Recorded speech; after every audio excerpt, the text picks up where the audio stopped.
and erased 15 hours. Look, 15 hours of time. This was definitely an X-class flare.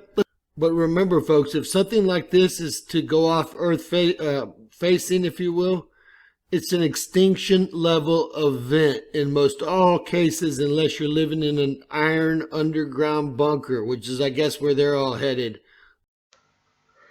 Now that was an example of everything that is wrong when uneducated people pretend to be knowledgeable in space weather. Not only was the presenter given incorrect data, he compared a minor A5.7 flare to an extinction level event. If this event was measured on the Beaufort scale, it wouldn't even have blown the seeds off a dandelion head. James obviously comes from the quackadoodle school of say something enough times and some will believe you. Basically, this presenter needs to be given a dunce's cap and made to stand at the back of the class. According to James, his biggest issue is with missing time. So now let me explain a little bit about LASCO to you. Firstly, you should be aware that SOHO is a research satellite and LASCO and EIT are research instruments. There's a big difference between research instruments and instruments that are designed to meet an observational requirement, such as constantly monitoring the sun. SOHO do observe the sun for transient events such as coronal mass ejections most of the time, but our mission is to do scientific work, useful work as well. So from time to time we may concentrate on taking images that are useful to someone's research, such as taking EIT 304 angstrom images, or take calibration images at the expense of our usual set of images.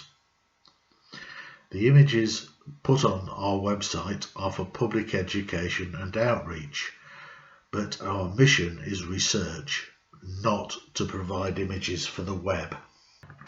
You may not be aware of this, but SOHO is not in contact with the Earth 24 hours a day. The Deep Space Network is a worldwide network of antennas used to communicate with all deep space probes, including SOHO, Mars rover, Voyager and Cassini to name a few others. It's very busy supporting all of these missions. The Deep Space Network schedule varies from day to day, and a spacecraft emergency for another spacecraft can affect the schedule. We are lucky to get a few hours a day of contact time. During the time when SOHO is out of contact, the data are stored on a tape recorder. It's actually a solid state or RAM recorder. When the ground station establishes contact with SOHO, the solid state recorder containing the stored data is dumped and real-time data starts. The hours of recorded data takes time to process, so there can often be a 16-hour gap that will get filled in over a few hours after contact and the tape recorder is dumped. When we're actually in contact, the movie images get updated within minutes of the image being received. But remember that LASCO has a 1-hour telemetry buffer. This actually varies according to the telemetry rate for a given day, so it may be an hour or more before an image taken aboard SOHO even starts being sent to the ground. All in all, the daily gap varies from day to day and may extend up to 20 hours or more. Occasionally you'll find times where there are just no data at all for certain dates, and the reason for that is because that SOHO uses its thrusters every few months to maintain its orbit and pointing.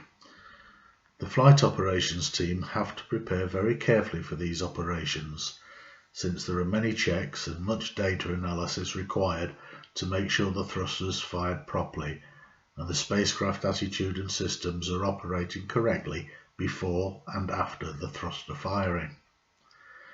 It's not lightly rescheduled, since the orbit and thruster calculations would need to be redone.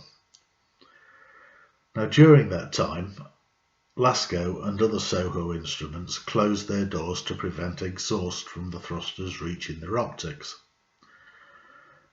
During this time we do calibration images, dark images, calibration lamp images, or calibration opal images, or no image taken at all when the doors are closed.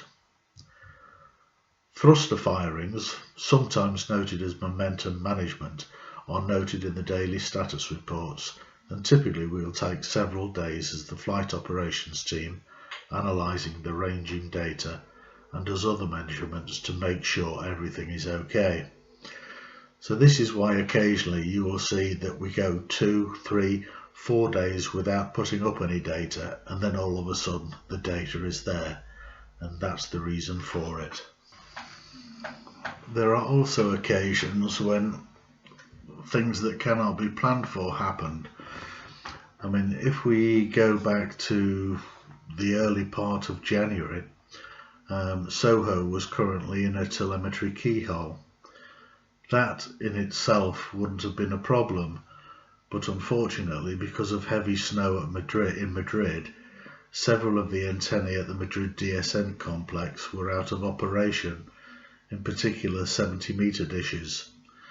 With all the snow they accumulated, they were just too heavy to be moved. And as luck has it, the 70-meter antenna in Canberra, Australia was in maintenance for the week. So we were not able to dump the solid state recorder, and wouldn't have been able to dump it until the following Sunday, when we were due to have a 70-meter pass on D14 at Goldstone. As a consequence, data had to be overwritten in the recorder. This was very unfortunate for us, as we are currently supporting, or at that time we were supporting, the 7th Parker Solar Probe perihelion pass with special LASCO observations, and a significant fraction of that data will be lost. This turned out to be the case. We actually had to overwrite the onboard solid state recorder on 2 occasions. So we have lost a not insignificant amount of data, estimated at between 30 and 40 hours in total. Look at this. They erased 15 hours of data. The camera didn't seem to go out. This is still into it. We're at 1718, and you can still see the heavy ejecti millions of miles away from this sun. Let's go to LASCO C2. This is crazy. So already James has proved that he doesn't know the difference between a CME and a flare. He doesn't know how to measure what strength they are. He doesn't offer any backup data to prove what he's saying. What I will say is that if you're going to watch this man, don't watch him for actual factual news. He really does not understand the instrumentation. He has no idea about space weather. It's pure guesswork, and if that's what you want, then watch him. But if you want the real thing, do your own research. And there it is. Well, folks, right around about 12:30 UTC time, we see the start of what looks like an X10 flare coming off the left side of the sun here. We have about 45 minutes missing there, and then actually at 14:06 LASCO C3 goes down and pops back up at 1954. Folks, that is 5 hours later, and look at the ejecti from that major coronal mass ejection. I've been told that this is Mercury coming into view. I want to let you guys know that that is what the consensus is. I am very mindful that all of you have limited time available, so I'll make this the end of this particular video. If I could just ask you to please press the like button, subscribe, and hit the notification button.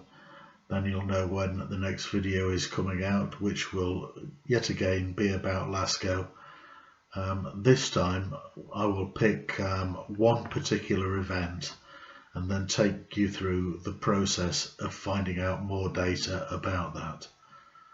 That's if you want one, of course, so let me know in the comments section whether you'd like to see more about LASCO or not. For now, goodbye and take care.